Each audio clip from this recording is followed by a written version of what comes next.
Assalamualaikum warahmatullahi wabarakatuh.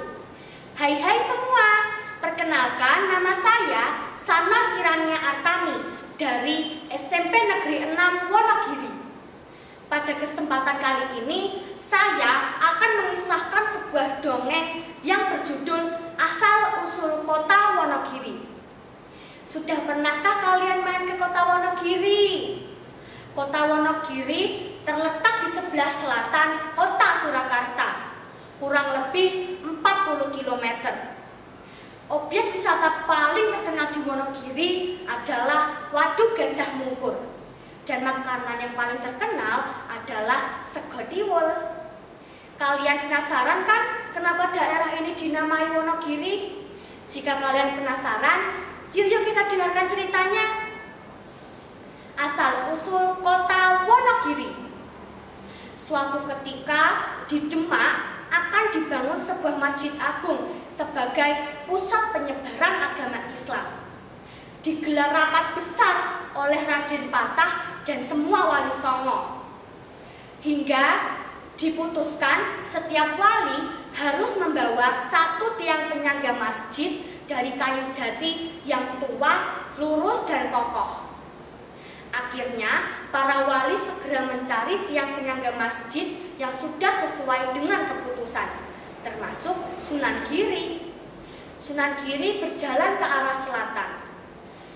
Sunan Giri merasa di setiap langkahnya ada seseorang yang membuntutinya. Karena dibuntuti, Sunan Giri merasa terganggu. Akhirnya, Sunan Giri berdoa kepada Allah apa yang harus dia lakukan terhadap orang itu. Akhirnya, Sunan Giri menancapkan tongkatnya ke dalam tanah dan melanjutkan perjalanannya. Aneh, orang itu sudah tidak lagi membuntuti Sunan Giri, namun hanya duduk dan menunggu tongkat Sunan Giri yang tertancap di tanah. Orang itu mengira jika Sunan Giri sedang bersemedi dengan tongkatnya. Padahal Sunan Giri sudah berjalan jauh ke arah timur. Sampailah Sunan Giri di daerah yang penuh bukit dan hutan-hutan yang sangat lebat. Karena merasa lelah, Sunan Giri akhirnya beristirahat di bawah pohon jati yang mulai meranggas daunnya. Setelah beristirahat, Sunan Giri melanjutkan perjalanannya. Sampailah Sunan Giri di tempat yang penuh dengan hutan-hutan jati. Perasaan senang Sunan Giri sekarang berubah menjadi khawatir. Sunan Giri takut pemilik hutan itu marah jika kayunya diminta atau ditukar dengan sesuatu. Tidak mungkin hutan lebat ini tidak bertuan. Tanpa pantang menyerah, Sunan Giri terus mencari si pemilik hutan lebat itu. Hampir saja Sunan Giri ingin beristirahat. Namun, tidak jauh dari tempat Sunan Giri berdiri, terlihat sebuah pondok kecil dan Sunan Giri bergegas menghampiri pondok itu. Sambil mengetuk pintu, Sunan Giri mengucapkan salam. Tok, tok, tok, tok, tok. Assalamualaikum warahmatullahi wabarakatuh. Tok, tok, tok, tok, tok. Assalamualaikum warahmatullahi wabarakatuh. Ada apa dengan Anda? Maaf, jika kedatangan saya telah mengganggu ketenangan Anda. Saya hanya ingin bertanya, apakah Anda tersesat? Oh tidak, saya hanya ingin bertanya, siapakah pemilik hutan jati yang lebat itu? Baiklah, silahkan masuk dulu. Duduk dulu, maaf, kursinya sudah reot. Seharusnya saya yang meminta maaf karena telah mengganggu ketenangan Anda. Sebelum saya menjawab, tidak salah jika saya bertanya, siapakah Anda dan apa tujuan Anda ke sini? Beribu maaf saya ucapkan, saya adalah Sunan Giri, abdi dalam Sultan Demak Bintoro. Belum selesai berbicara, laki-laki itu bersimpuh ingin menyembah Sunan Giri, namun langsung dicegah oleh Sunan Giri. Perkenalkan, nama saya Ki Donosari, pemilik hutan jati yang lebat itu. Saya mengizinkan Sunan Giri ingin mengambil kayu jati di sana. Terima kasih Ki atas kemurahan hatinya.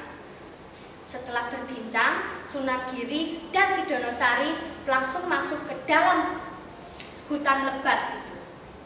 Sunan Giri melihat sebuah pohon jati yang batangnya sangat besar. Sunan Giri merasa kalau dia sudah cocok dengan pohon jati itu. Pohon jati itu dinamai pohon jati cempurung. Sunan Giri dan Ki Donosari segera menebang pohon itu. Sunan Giri merasa dia akan kesusahan untuk membawa kayu itu kembali. Ki, sungai apa ini? Itu adalah Sungai Keduang, Kanjeng. Arusnya langsung sampai ke Bengawan Solo. Ki, bagaimana jika Anda menolong saya mengangkat kayu jati ini sampai ke pinggiran sungai? Akhirnya, Ki Donosari segera memanggil seorang pesinden dan menyuruhnya untuk naik ke batang lalu melantunkan lagu mocopat. Aneh, jati cempurung itu berubah menjadi sangat ringan. Akhirnya, Ki Donosari dan Sunan Giri mengangkat kayu jati itu sampai ke pinggiran Sungai Keduang. Sunan Giri tidak lupa mengucapkan rasa terima kasihnya kepada Ki Donosari. Terima kasih Ki atas kemurahan hatinya.